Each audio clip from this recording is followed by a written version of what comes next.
Mesdames et messieurs, bonjour. Je me présente.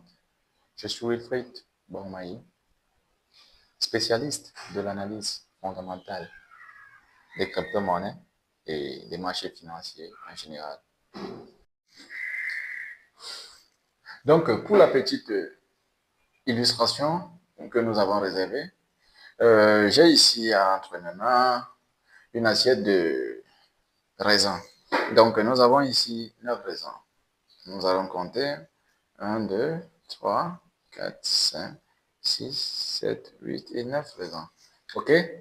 Supposons que ça, c'est une quelconque crypto-monnaie. Je ne vais pas citer le nom d'une crypto-monnaie. Considérons que c'est une crypto-monnaie X. OK? C'est une crypto-monnaie X. Donc ici, nous avons une émission de 9X. Nous avons une émission de 9 raisins. OK? Donc, chaque raisin vaut 1 dollar. OK? Chaque raisin vaut 1 dollar. Maintenant, au lancement du projet des raisins, on décide, vous décidez donc de proposer vos raisins à 9 personnes. Et les 9 personnes vous demandent, vous vendez vos raisins à combien? Vous dites 1 dollar. Maintenant, à 1 dollar, chaque raisin va valoir 1 dollar. Donc, la première personne va prendre le raisin, la deuxième, la troisième, jusqu'à la neuvième personne. Il n'y aura plus de raisins. Tous les raisins seront détenus. OK? Maintenant, il y a une dixième personne qui a entendu parler de vos raisins, de vos projets de raisins. Et maintenant, cette personne veut intégrer la communauté. Qu'est-ce que la personne va faire? La personne va demander, va chercher sur les plateformes ou bien va chercher sur le marché auquel vos raisins sont listés. Qu'est-ce que la personne va faire? La personne va tenter également d'acheter. Et maintenant, étant donné que les 9 sont déjà détenus par d'autres investisseurs, qu'est-ce qui va se passer à ce moment? Étant donné que les 9 sont détenus, on peut toujours acheter. OK? On peut toujours acheter, mais sauf que là, il va acheter en fragments. OK?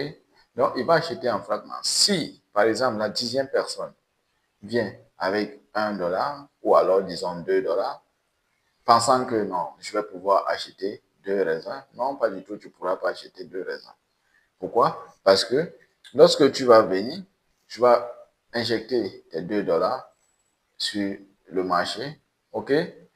Tes 2 dollars pour connaître le prix du raisin ou bien des raisins que tu vas détenir, il va falloir faire une division entre la valeur globale. Donc, les 9 dollars qui ont été investis au premier investissement, plus les 2 dollars de la dixième personne, OK?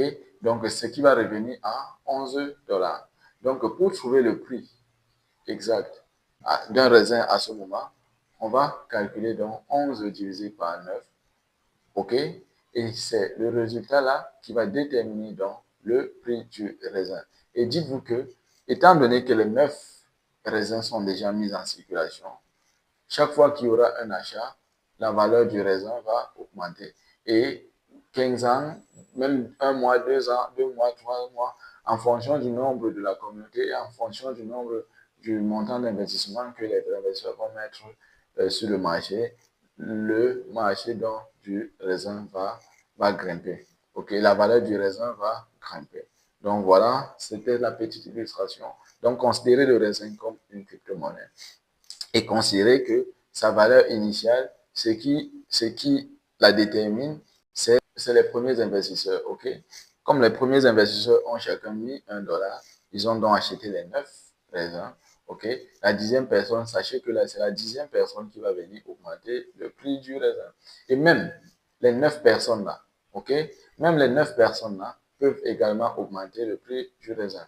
Tout simplement en au lieu d'acheter un raisin, ils décident d'investir peut-être, au lieu d'investir 1 dollar sur un raisin, ils vont peut-être investir 5 dollars. Chacun va dire que bon, c'est une bonne opportunité. Moi, je vais acheter 5 par exemple parce que j'ai plus d'argent.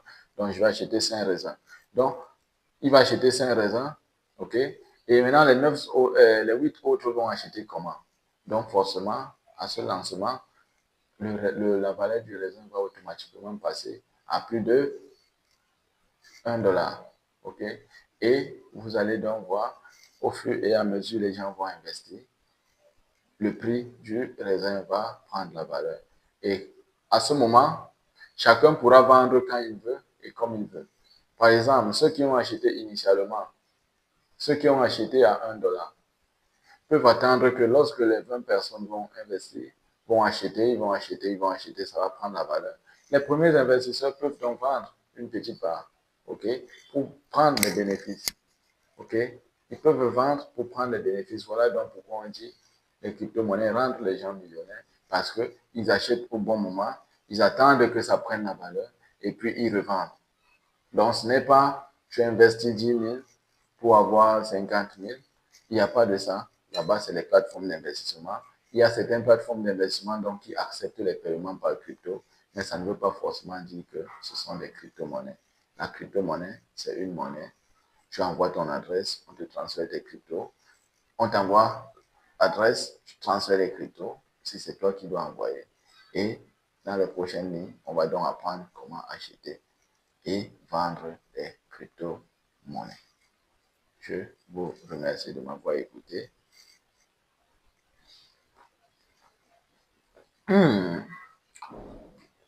Schmeckt gut.